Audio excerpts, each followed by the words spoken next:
Mr. Chairman and members of the commission, before we begin, I want to thank you for allowing me to be here and actually talk to you about a dire need in the county.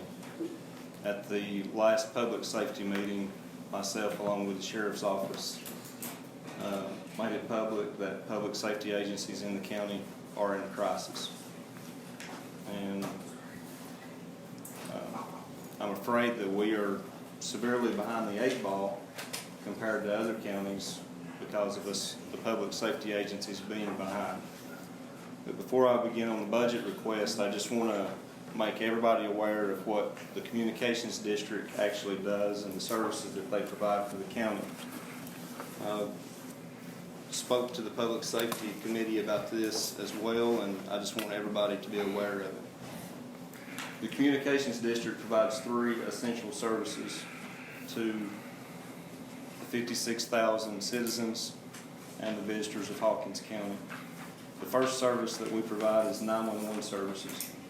A lot of times you'll hear us referred to as 911 in the Public Safety Committee. You'll hear them referred to us as a 911 quarterly report, but we are actually a communications district, and 911 is just a service that we provide.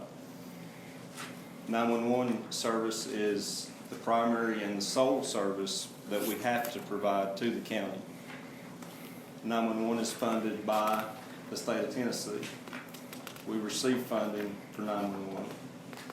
Today, when I talk to you, 911 is not asking for funding. Dispatch is asking for funding from the county. Our 911 funds that we receive from the state is restricted, and it's restricted to make sure that we regularly update, maintain, and replace our technology and our equipment. The second service that we provide is GIS services or mapping services to the county. Without proper mapping of the county on a wireless device, you would not make a 911 call and reach this county. We don't ask for funding for that. That is funded through the state funds, although that's normally a office in county government or city government. We handle that for the county. The third service that we provide, and the one that I'm here to speak to you today about, is the dispatch center. Dispatching is not a required function of the communications district. Dispatching is done for all the public safety agencies in this county by the request of the county. It's only common sense that we do it because we already have the equipment. The other agencies aren't required to purchase it. If they have to purchase the equipment, you're looking at over $500,000 just for the equipment. And in addition, for us direct dispatching people, it reduces response times, and it keeps us from gathering information from the caller and then transferring that to either the sheriff's office, the EMS, or fire dispatch, and then they reobtain the same information again. We have one of the largest numbers of client agencies in East Tennessee. We dispatch for 23 public safety agencies, along with numerous support agencies. And we do that with the lowest number of dispatchers per shift. We only work 2 dispatchers per shift. We have conducted a NENA staffing study, and our call volume that we have calls for roughly 4.5 dispatchers per shift. We're also the lowest funded district with county contributions in East Tennessee that direct dispatches. Our funding was increased in 2012 to $175,000. In 2012, we dispatched 39,275 calls. Last year, we dispatched 63,732. That's a 62.3% increase in dispatch calls since we started receiving the 175,000. In 2015, we received 76,206 911 and non-emergency phone calls.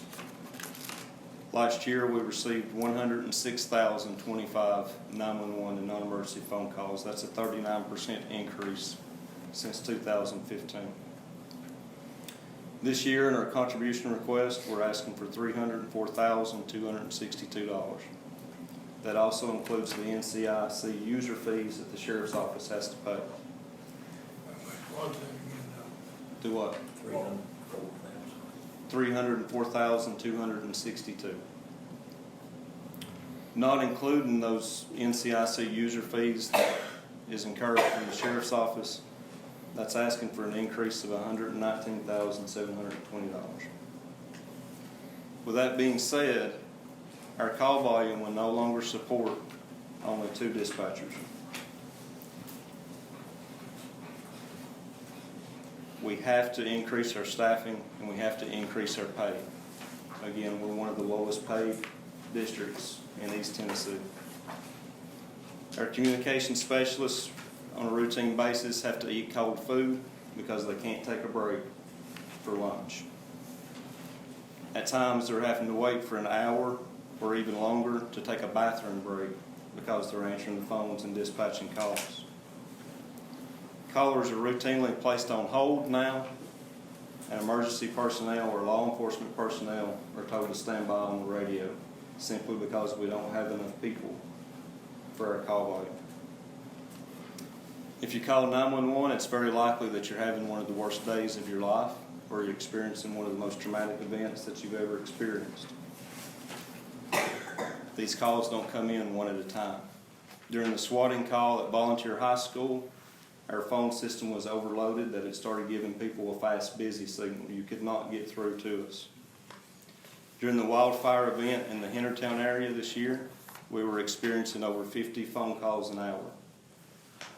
During the storm last week, in a 4-hour period, we received 279 phone calls, and we dispatched 92 calls for service in a 4-hour period. With these 911 calls, and that's our primary responsibility, we can't hang up on these people if it's a time-life critical event. Whenever our dispatchers take a time-life critical event, that pulls them away from any other duties. So that leaves only one dispatcher to handle this entire county. How would you feel if you called 911 and you were that third caller and you heard the words Hawkins County 911, please hold? Or if you were law enforcement or EMS and you were in a fight or flight situation and you heard stand by. Or you were a firefighter in a structure fire that called out a mayday and no one heard you. In addition to that, what if one of our dispatchers has an emergency at home or they have an emergency themselves? One of our dispatchers has actually took his own house fire call. I'm not going to tell him that he has to wait until somebody gets there before he can leave. This very thing happened to me and my partner. It's been probably 3 months ago that an individual was that third caller. We received 11 911 calls in 3 minutes. I had an unresponsive patient in a parking lot. My partner was working a domestic call that we don't hang up. We treat domestic calls with assault as a time-life critical event. We don't hang up with those people. We received a third call and the individual was complaining about his mother not giving his keys to him. No big deal. Put him on hold. My partner come back to him to check on him shortly after, still the same complaint. His mom wouldn't give his keys to him. I come back to him, checked on him, same complaint. The third time we come back to him, he had actually been ran over because him and his mom had got in domestic. And then that resulted in a broke leg. That could have been prevented if we had had more dispatchers. We become so real to these callers. We just simply can't hang up with them. Last week, or it's been about 2 weeks ago, I had an elderly female. She was in her 70s. She lives with her brother. She found him passed away. I become so real to her that her only thing was for me to not disconnect with her. At one point, she said, "Please don't leave me." At that point, she felt like that we were actually right there with her. Our employees endure the stress each and every day while being the lowest paid communication specialist in East Tennessee that's set up with the same structure as we are. The increased call volume and short staffing has taken a toll on them. In the last 6 months, we've lost 4 employees to the private sector. We're no longer competing against public safety agencies. We're competing against the private sector now. That resulted in over 20 years of experience lost from the district. It's not easy to replace one employee. You're looking at a minimum of 6 months of training before they can even work on their own. All of the employees that's left is left for higher paying jobs and less stress because of the job in general and the low pay. I'll be losing an additional employee on May the 19th of this year, and you should have in your packet an emergency directive that has been sent to the mayor and all of our board members. That puts us on a standby status. That means that our employees, their vacation may be cut and they may have to be at work because we have the bare minimum employees for 2 per shift. The only other thing that we can do is cut services. And I'm not real sure what those services would be at this point, other than it can't be 911. Our only other service that we provide, we only have one person that works in the mapping division. Our only other service is dispatch services. The $119,000 increase that we're requesting this year would allow the county to contribute for 8 dispatchers and the district to contribute for 8 dispatchers, resulting in 4 dispatchers per shift. And that would also give them a small raise. We have another neighboring district that's currently paid a large amount of money for a salary study of the region. When that salary study is complete, we're going to be even further behind the 8 ball because that's going to cause the average wage for East Tennessee to go up on communication specialists. And if you will look in your packet, there'll be a spreadsheet. It's this one right here. This is a spreadsheet that compares the top 5 counties above and the top 5 counties below Hawkins County as it compares to population. The column that has the star on the top of it is what those counties contribute to their emergency communications districts for dispatching. Not 911, but dispatching. As you will see, Hawkins County is the lowest county that's funded through the county, or the lowest district. A lot of times we're compared to Carter County as far as the demographics of Hawkins County. They receive $482,000 a year for dispatching. Our call volume is very similar to Jefferson County. As you will see, Jefferson County receives $729,000 a year for dispatching. Greene County, until this year, they only received $160,000. They went to a central dispatch. Until this year, they were just a 911 agency. If you call Greene County, they transfer you to the sheriff's office or the police department. As soon as they went to central dispatch, they're now funded $662,000 a year to pay for dispatching.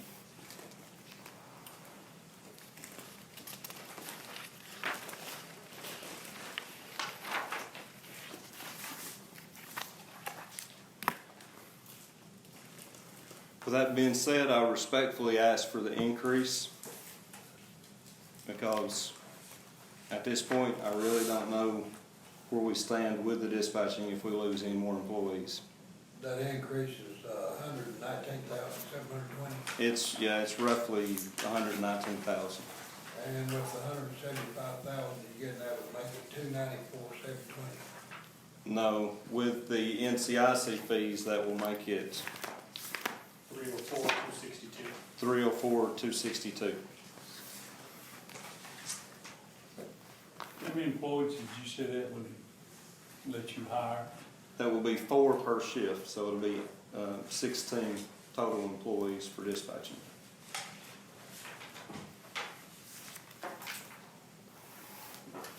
Eight new? Yeah, it's roughly 8. Yeah, it's roughly 8 new employees. And I'm setting that with a starting pay of $15 per hour. Their current starting pay is $13. The average for the region is about 15 to start, but that's for a starting employee, not somebody that's been there for a while. You say that was there, 304 what? 304, 262. Thank you. You're welcome. How many overtime hours do you have? Or do you have any idea how many overtime hours you paid in the last fiscal year?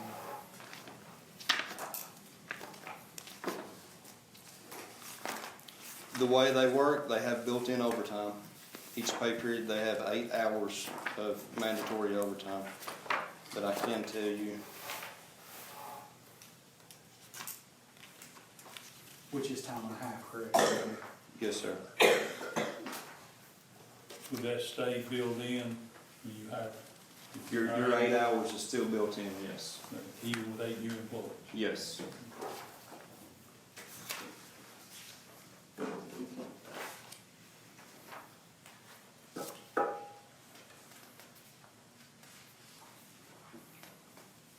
Commissioner Roach, I apologize, but when this was printed off today, they've collapsed that part, but I'll get that answer to you. Well, and I guess I'm just curious, how much over your budget how much over you went because you were paying time and a half for overtime? So, and I've had an opportunity to talk to a couple of your dispatchers, and I know they work a lot, and they're pretty busy, so I'm sure that you kind of got an unexpected expense there. My next question is, do you have part-time employees, or have you thought about part-time employees? We do not have any part-time employees. Actually, our part-time employees have resigned as well. You have part-time positions, though. We do have part-time positions. However, even with a part-time employee, you're looking at 6 months training. That training is in-house. So if they can't come in for that 6 months as a full-time employee hours, it takes them even longer to get trained. So, we do have positions for part-time. So you have positions posted? However, they only make $12 an hour, so You have positions posted at this time? yes. How many applications have you received? We received multiple applications. I'm not going to say we don't. A lot of those get cut because of criminal history or requirements for a dispatcher. And then we go through a testing phase. We have some that is still kind of on hold, waiting to come in for training, because we can only train 3 at a time. So we only have four console positions, so we can only train 3 at a time. Thank you. I think Chief Tony Allen mentioned the Southern software or the records management system earlier. Just so happened I was listening when he said, "I'll talk about that later," so I guess I better talk about that just a little bit. We're currently in the process of updating our computer-aided dispatch system. And it's basically the system that we have now. It's ineffective because it's old, and it's designed for an agency that's very small. So we're in the process of updating ours. It will make us much more efficient. The Sheriff's Office is looking to come on board with us as well on that. And that basically means that both systems are talking to each other. Right now, if we need to check warrants on somebody, we have to call the jail and check warrants on them. If a deputy needs information, they either have to call us or holler on the radio to get the information. With the new software, everybody will be connected. Everybody will be able to see everything. And just for instance, last year, we made 5,411 phone calls to the jail, simply to check warrants. That resulted in roughly 195 hours that we paid for wages of people just calling the jail, checking warrants, because our systems don't talk to each other. So just imagine how much more efficient it would be, how much money the county could save if our systems speak to each other and we're able to see that information directly in front of us. How much information we could save if the deputies could do the reports out in the field and not have to drive back to the sheriff's office to handwrite a report. How much more time that would put these deputies out on the road instead of them being at the office doing reports. In addition to law enforcement, it's going to help us with our EMS. EMS is going to be able to see what we're doing. We're going to be able to see all the notes that we take on a call. And hopefully it's going to reduce your response time for EMS in the county. Instead of dispatching to a station, once this software goes in, we'll be dispatching to the closest ambulance that's to you. So, does anybody have any questions on the Southern software? Do what? About $100,000. On his side, yes. A lot of it, we've already incurred the cost on. One of the big things with it is right now, we have to buy servers. The sheriff's office has to buy servers. And those are very expensive. With this system, we'll be able to share the same hardware. The server will be at the district, and that's expenses that can be saved just because we're upgrading our technology in the county. We have asked for COVID money this year, and that COVID money is to help upgrade our other antiqued equipment. In the very back of your packet that you have is a picture of what our dispatchers look at for 12 hours at a time. This is one of our consoles. Kind of looks like you're in mission control. Your top left monitor is our phone system. The top right monitor is our radio system. Each one of those little blocks is a radio channel. So at any potential time, one dispatcher may be monitoring 17 radio channels plus answering the phone and talking to a caller at the same time. Bottom left is our map. The middle is our CAD system. And the bottom right is a monitor that shares 3 separate programs. They're fixing to go to 6 monitors by the end of the year. And by this time next year, they're probably going to be looking at 8 computer screens at one time. So I just wanted to give that picture to y'all. I'm going to quote something that I heard the mayor say at one point, and hope you don't mind. But at the end of the day, you can fix law enforcement and get it where it needs to be. You can fix fire and get it where it needs to be. You can fix EMS, or you can fix EMS and get it where it needs to be. But at the end of the day, if you don't fix your dispatch, you've not done anything. Each and every call for help starts at dispatch and it ends at dispatch. So if we want to improve emergency services in this county, and I'm speaking for every public safety agency in the county, if we want to improve emergency services, invest in those people that make it happen. Any questions?